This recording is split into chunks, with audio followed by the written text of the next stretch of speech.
মাত্র 1 ঘন্টা 43 মিনিটে ডাবল মার্ডার করে পালিয়ে যায় গৃহপরিচারিকা। পুলিশ বলছে ডাকাতির উদ্দেশ্যে পরিকল্পিতভাবে এ হত্যাকাণ্ড।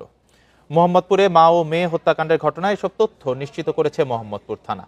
কারণ ল্যাপটপ, মোবাইল ও স্বর্ণালংকার খোয়া গেছে।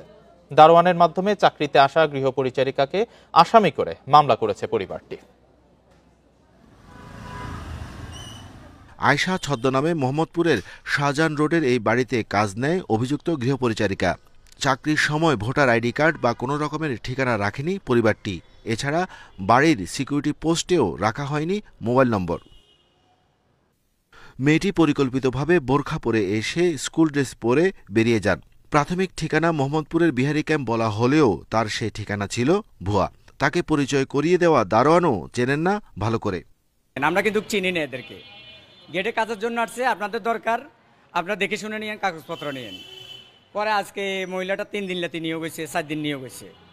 বোরকা পরে আসো, পর্দা করে, এনে আমরা পেজ টেস দেখি নাই। আমাদের এন্ট্রি এদিকে কোনো সিস্টেম ছিল না, আগে এন্ট্রি করি নাই, বা কোনো ম্যানেজার বা কোনো কেউ বলে না যে এন্ট্রি করার জন্য। পুলিশ বলছে পরিকল্পিতভাবে একজন এই ডাকাতির ঘটনা ঘটায়। ময়নাতদন্ত রিপোর্ট অনুযায়ী এই সময় গৃহকর্ত্রীর গায়ে ছুরির অন্তত 20টি আঘাত করা হয়। রেহাই পায়নি নবম শ্রেণীর ছাত্রীও।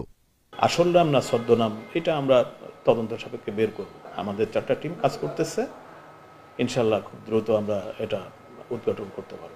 এই ঘটনায় ব্যবসায়িক বিরোধ বা রাজনৈতিক সংশ্লিষ্টতা নেই বলে দাবি করেন গৃহকর্তা শিক্ষক আব্দুল আজিজ। কালকেই যারা এসেছিলেন বিভিন্ন সংস্থা থেকে, আমি বলেছি আমি খুব সামান্য একজন শিক্ষক, আমি এখন এক্সকিউজ চাচ্ছি, let me take some rest.